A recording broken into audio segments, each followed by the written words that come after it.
The Republicans talk about big, beautiful bill. I think this is a big, ugly bill. Let's call it what it is. It is the largest transfer of wealth from the poor to the rich in U.S. history. This reconciliation package proposes devastating cuts to Medicaid and SNAP. My Republican colleagues will tell you that they are just going after waste, fraud, and abuse, but let's be clear. The only way to slash this much safety net spending is by making it harder for people to survive. As an employee and an agent of the president, I think has certainly more Democratic legitimacy than Anthony Fauci did, and he certainly has more Democratic legitimacy than the nameless, faceless bureaucrats who have been running our lives for several years, the waste of which he is rooting out currently. President Trump here with DOGE is doing exactly what he was elected to do. DOGE is a part of the Trump mandate. It's extremely popular. In fact, Elon Musk and the DOGE movement right now are polling at a higher approval rating than Joe Biden had on his way out. For years, Democrats have argued that cutting government spending would be harmful, unfair, or even dangerous. Recently, Ilhan Omar took that argument further, criticizing a Republican-backed budget proposal and warning about its potential impact on social programs.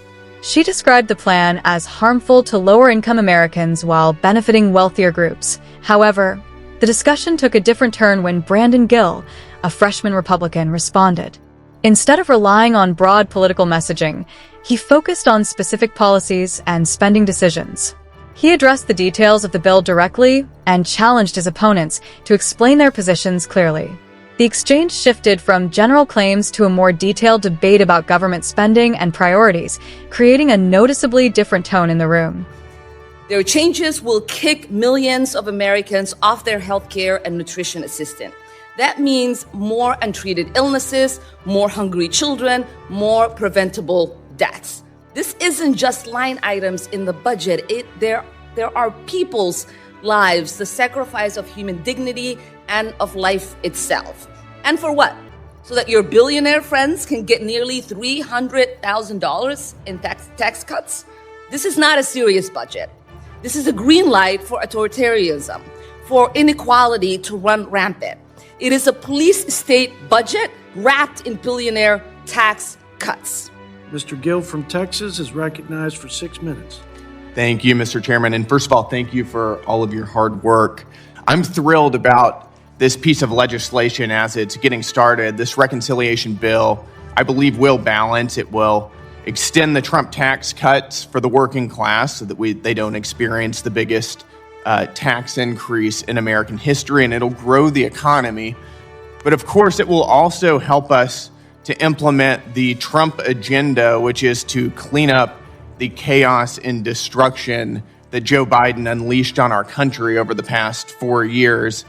It will help us fund the mass deportation of illegal aliens who have been murdering and pillaging American citizens. It will help us unleash our fossil fuel energy sector, and it will allow us to rebuild our military. And of course, it will help us implement DOGE, which this amendment targets, among other things. As DOGE has been rolled out, I think it's been a bit curious because I found that so many of our colleagues on the other side of the aisle have not been upset about the waste, fraud, and abuse that this process has uncovered. Rather, they've been angry that the fraud has been exposed at all. We found that for decades, the administrative state has been weaponized against the American people. We can give example after example of flagrant abuses of American taxpayer dollars. We've heard of some of them earlier, but I'll name a few more. $1 million spent to boost French-speaking LGBTQ groups in West and Central Africa through the State Department. Almost $50,000 on a transgender opera in Colombia, also through the State Department. Over $7,000 for a BIPOC speaker series in Canada through the State Department. I think it's worth noting that normal, sane Americans don't know what BIPOC means, and neither do I. $80,000 for an LGBTQ community center in Slovakia, and over $16,000 for a united and equal queer feminist discourse in Albanian society, whatever that is. And of course, we also know that our taxpayer dollars have been going to the tune of hundreds of millions of dollars every year to fund left-wing media outlets like NPR and PBS, paying for welfare for illegal aliens, and paying for giving out payments to international organizations that are censoring and pushing for the censorship of American citizens. Our own federal government is using taxpayer dollars to promote ideologies that tens of millions of Americans find utterly repulsive.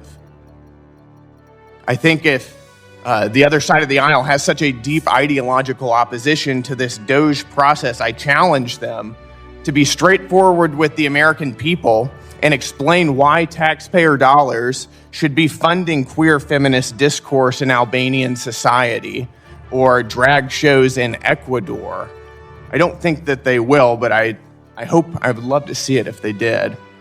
Elon Musk, acting as an employee and an agent of the president, I think has certainly more democratic legitimacy than Anthony Fauci did, and he certainly has more democratic legitimacy than the nameless, faceless bureaucrats who have been running our lives for several years, the waste of which he is rooting out currently. President Trump here with DOGE is doing exactly what he was elected to do. DOGE is a part of the Trump mandate. It's extremely popular. In fact, Elon Musk and the DOGE movement right now are polling at a higher approval rating than Joe Biden had on his way out of the White House. President Trump, of course, is polling at record numbers. During the hearing, Ilhan Omar described the reconciliation bill as deeply flawed, arguing that reductions in programs such as Medicaid and SNAP could negatively affect vulnerable communities. She framed her concerns around the potential social and economic consequences, emphasizing the importance of maintaining support systems for those in need. When Brandon Gill spoke, he presented a different perspective. He argued that the legislation aims to extend tax relief, prevent potential tax increases, and support economic growth. He also outlined areas the bill focuses on, including border security, energy development, national defense, and efforts to reduce waste, fraud, and abuse within federal programs. Brandon Gill highlighted concerns about government spending, referencing reports of inefficiencies and questioning whether certain programs provide sufficient value for taxpayers.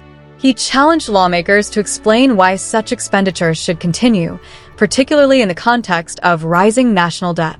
He also emphasized the importance of accountability within government institutions and argued that reforms are necessary to ensure responsible use of public funds. The broader discussion reflects an ongoing debate in American politics: how to balance fiscal responsibility with social support programs. With national debt continuing to grow, policymakers face difficult decisions about spending, priorities, and long-term sustainability. This exchange highlights those differences in approach and raises important questions about how best to manage public resources moving forward. What are your thoughts on this issue? Share your perspective, and don't forget to like and subscribe for more discussions and analysis.